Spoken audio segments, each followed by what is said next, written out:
Beleza, meus queridos? FAQ Novo Lucidez. FAQ Lucidez nova? FAQ Novo Lucidez.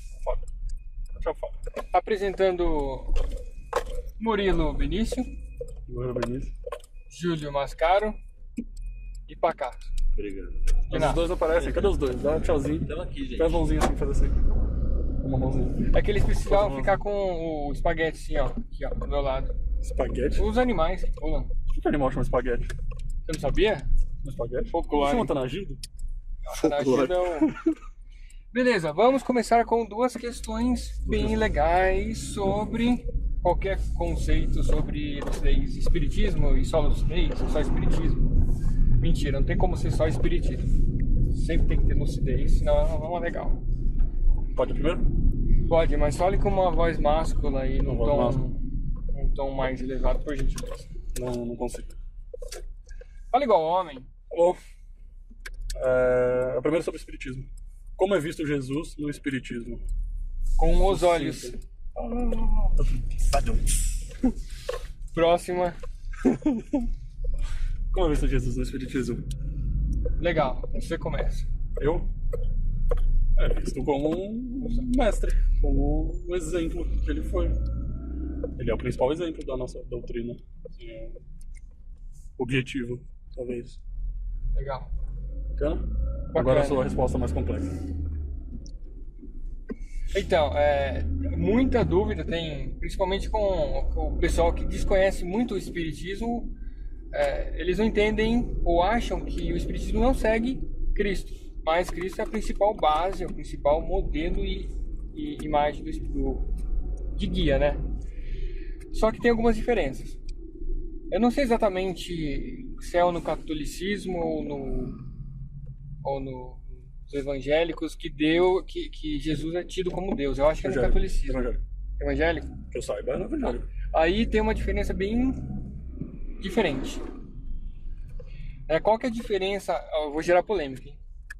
Qual que é a diferença de Jesus, Deus e Espírito Santo? Não, e de, por exemplo, como é que chama aquele cara? Maníaco da lanterna. Caraca, fica pesado, né? Mas é. Qual que é a diferença na visão espírita entre Jesus e o... Como é que era aquele cara? Maníaco do parque. Momento. Experiências. Tempo de provação, talvez. Então, para o espiritismo, a única diferença é a experiência que veio com o tempo. Apenas isso. No conceito espírita, que tudo evolui, que tudo parte de um mesmo ponto, de uma mesma situação, pois senão existiriam preferências evolutivas. E Deus não seria justo, certo? Para ter uma justiça soberana, todos precisariam partir do mesmo ponto, com os mesmos atributos. Então, tanto o pior estuprador, assassino, como Cristo saíram do mesmo lugar. E a diferença é o tempo de experimentação. Muito provavelmente Cristo teve um espírito muito mais antigo e conseguiu, devido à gigantesca soma de experimentações na vida, se elevar tão alto assim. Polêmico isso, hein? É bacana porque isso mostra que, primeiro, não existem preferências. Segundo, que nós chegaremos ao nível de Cristo. E é legal também, tanto para a visão de Cristo, como para a visão da consciência, que ainda é muito bruta.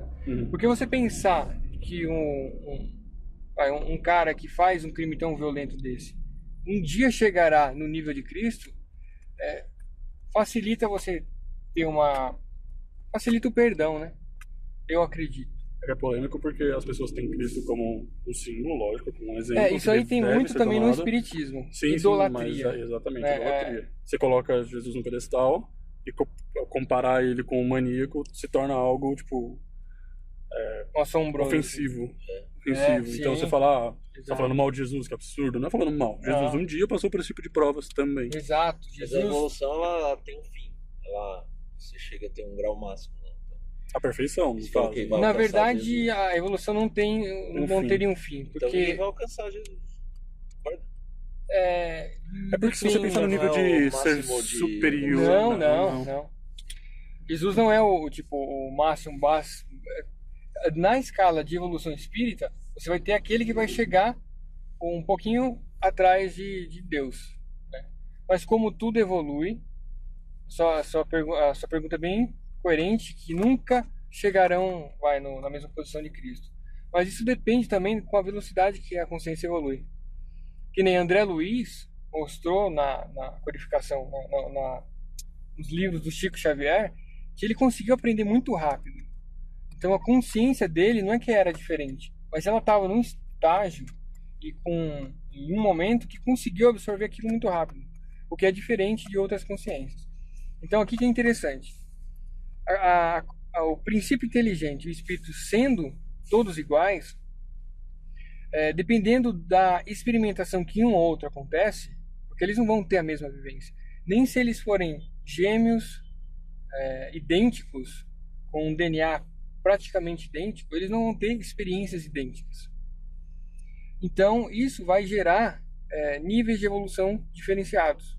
Da mesma forma que, por exemplo, se eu evoluir à mesma velocidade que Jesus, eu não vou chegar no nível dele, mas ele não vai chegar no nível de outros. Tipo, não ficou muito bem colocada a frase, mas assim. Não, ficou sim. Se você não evoluir na mesma velocidade que ele, você não vai alcançar ele, mas ele também não vai alcançar um. Não acaba, então...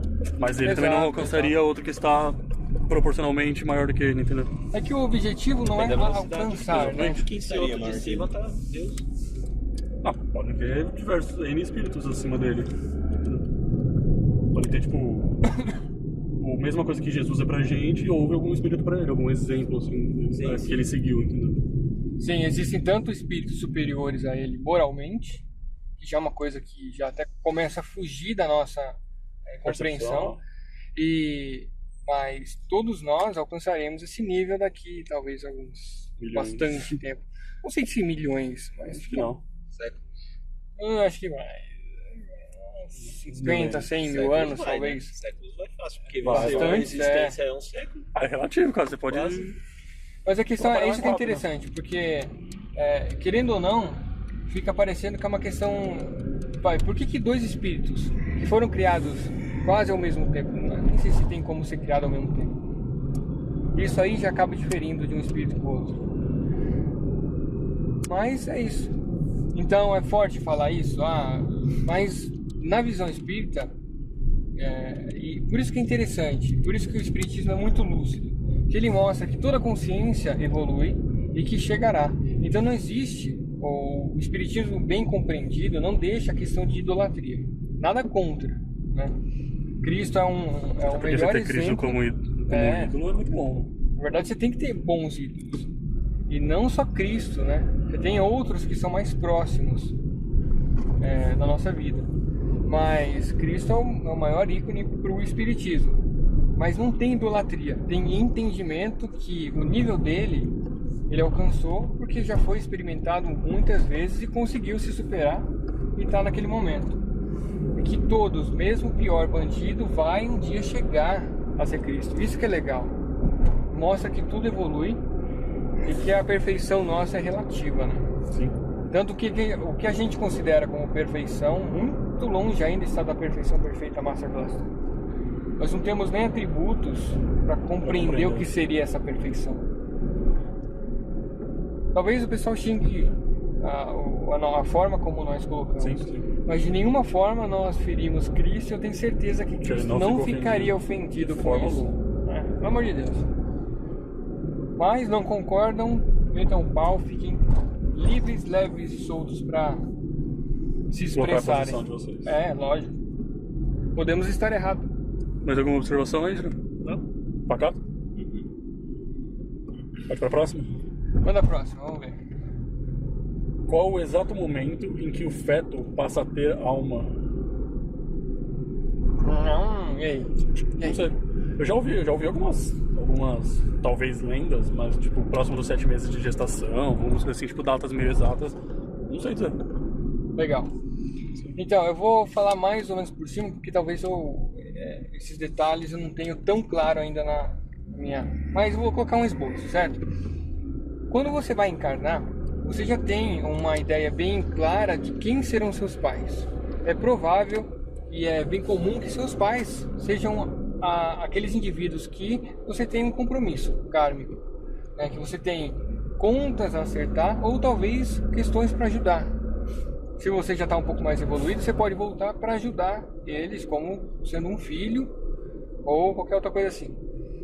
Só que para isso acontecer, o espírito está lá na erraticidade, ele precisa passar por um processo de miniaturização. Como é que funciona mais ou menos esse processo? O espírito ele está envolto no perispírito. E o perispírito é uma matéria semicondensada. Ela comunica o espírito com essa matéria mais grosseira.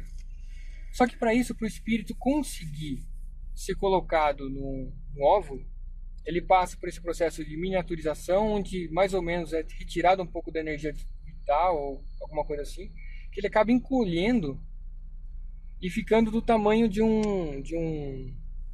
óvulo.